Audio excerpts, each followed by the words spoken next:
Hello friends, I'm Ravish Kumar. Today is October 4th, 2025, and you're watching a GL News Joy. Friends, in this video, we'll share all the big news from the Middle East.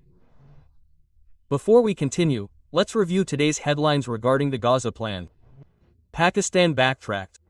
They criticized Trump, saying this isn't a proposal for Muslim countries. Pakistan will not support Trump's Gaza plan. In the next story, we'll share that Hezbollah will stage a coup in Lebanon. Iran's most powerful security official hinted that they're being forced to surrender. In the next story, we'll share that Hamas's refusal to agree to the agreement will be disastrous for them. Respond by 6 p.m. Sunday. Trump has once again threatened to sway Hamas. Hamas refuses to bow down.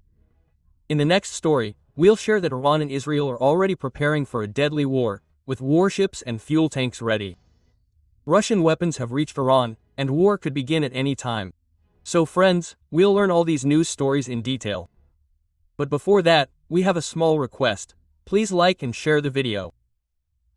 Subscribe to the channel and press the bell. And be sure to write in the comments section below the video about who you support in Palestine and Israel. Friends, let's begin the news cycle and move on to the first story. Pakistan has suddenly taken a major U-turn on the Gaza crisis. Now, wrapping up the Trump plan it previously supported, Pakistan has clearly stated that this is not a proposal from any Muslim country but an agenda solely aimed at serving the interests of the United States and Israel. The official response from Islamabad stated that the Muslim world has no involvement in this peace plan being imposed on Gaza. Pakistan's foreign ministry issued a statement saying, "This plan is not the voice of Islamic countries but a document prepared from the White House. Attempts to associate us with it are wrong." Quote. Directly targeting Trump, Pakistan said that the proposal does not prioritize the real issues of Gaza, the humanitarian crisis, Palestinian land, and the status of Jerusalem.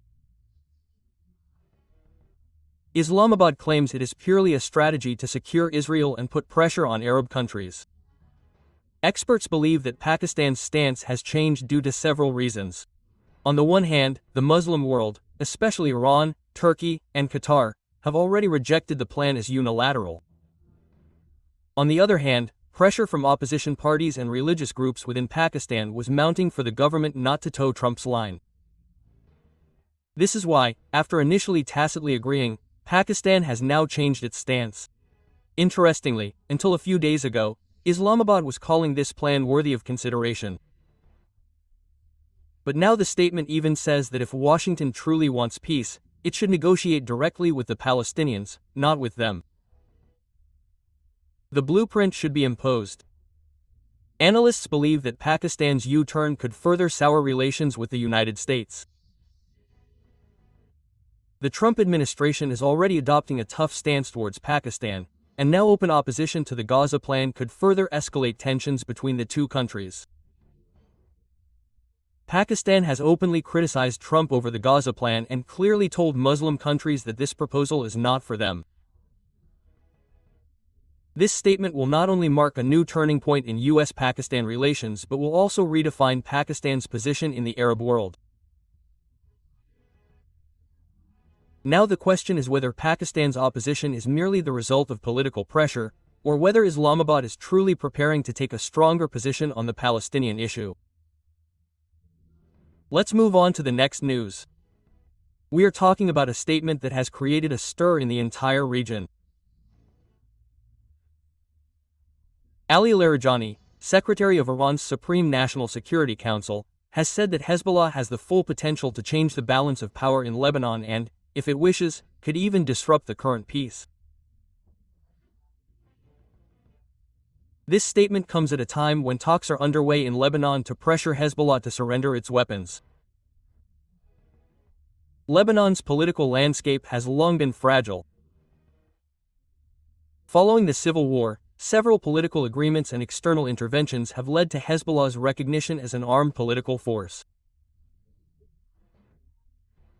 In recent months, the Lebanese government has intensified discussions on a plan to integrate its weapons into the state, and Western influence and some domestic parties are pressing for Hezbollah's disarmament.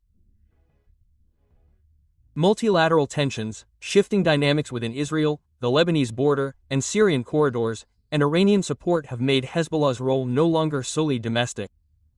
It is also considered crucial in regional strategic relations. Larijani has explicitly announced plans for a coup. He hinted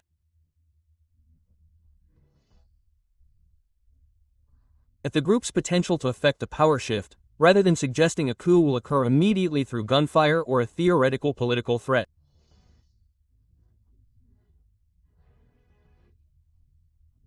If the Lebanese government, particularly under pressure from these parties, insists on Hezbollah surrendering its weapons, Hezbollah's response could be threefold: diplomatic political pressure, mobilizing public support, and ultimately, a military demonstration or armed retaliation. Larijani's statement underscores these possibilities. Larijani's presence and his words also indicate that Iran prioritizes Hezbollah's control and security. This means that it will remain active in any imbalance. This could further complicate the regional fabric. Hezbollah still has a strong support network, silos, and local political agendas on the ground. Therefore, a sudden, complete surrender or peaceful dissolution appears unlikely. However, if a political settlement is reached, the group could gradually shift its role strategically. By placing greater emphasis on public reforms, electoral politics, and local services, Ali Larijani's statement demonstrates Hezbollah's strengths. It is both a challenge and a warning. It reminds us that Lebanon's future doesn't depend solely on internal decisions. External forces and regional dynamics will also play a decisive role. At present, nothing appears clear about a coup. However, if pressure regarding arms increases and dialogue fails, the situation could become unstable. We will continue to monitor further developments. In the next story, we will share the biggest and most important news from the Middle East. U.S. President Donald Trump has issued a direct warning to Hamas. Either on Sunday evening respond to the agreement by 6 p.m. or be prepared to face serious consequences. The U.S. has presented a comprehensive peace proposal between Israel and Hamas in Gaza, including a ceasefire and prisoner exchange. This agreement aims to stop the ongoing bloodshed in Gaza and provide humanitarian relief. However, according to reports, Hamas is unhappy with the terms of this proposal, particularly objecting to the surrender of weapons and withdrawal from the security zone.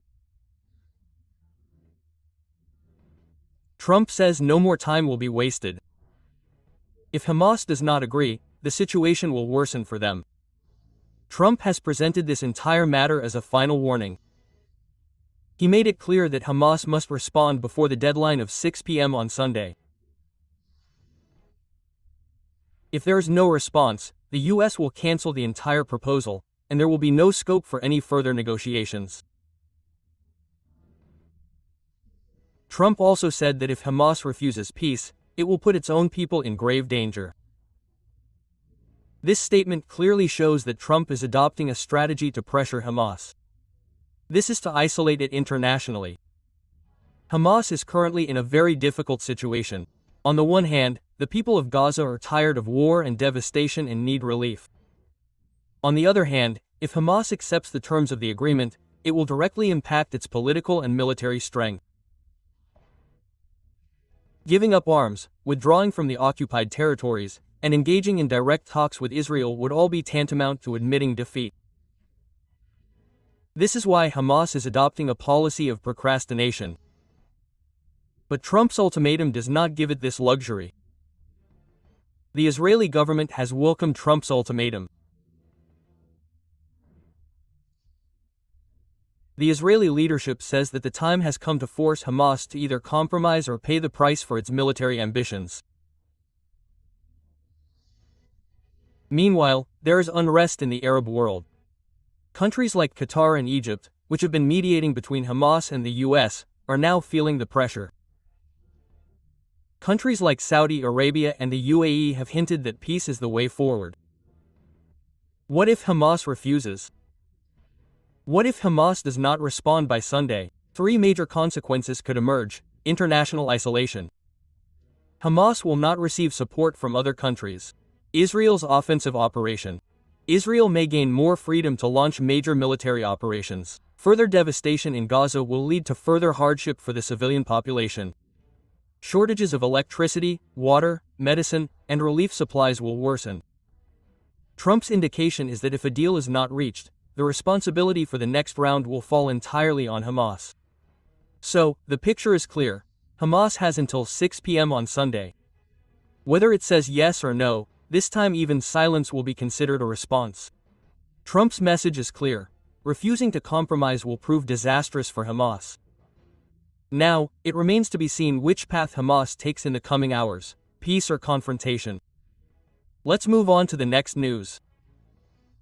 According to media reports, Iran has already begun preparing for a deadly war against Israel. Warplane fuel tankers and logistical support systems are fully prepared in Tehran. Experts say that Iran's preparations are not just a show of force.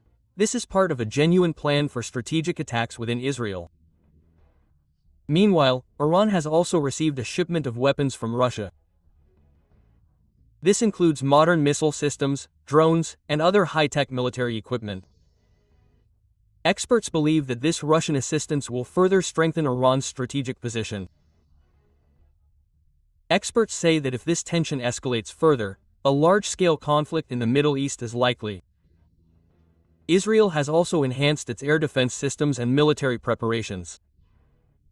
The international community is also closely monitoring these developments. Many countries have appealed for a diplomatic approach to prevent this crisis from escalating into war.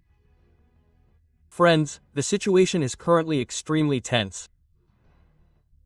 The Iran-Israel conflict poses a threat not only to regional but also global security. The recent arrival of weapons from Russia has further strengthened Iran's power.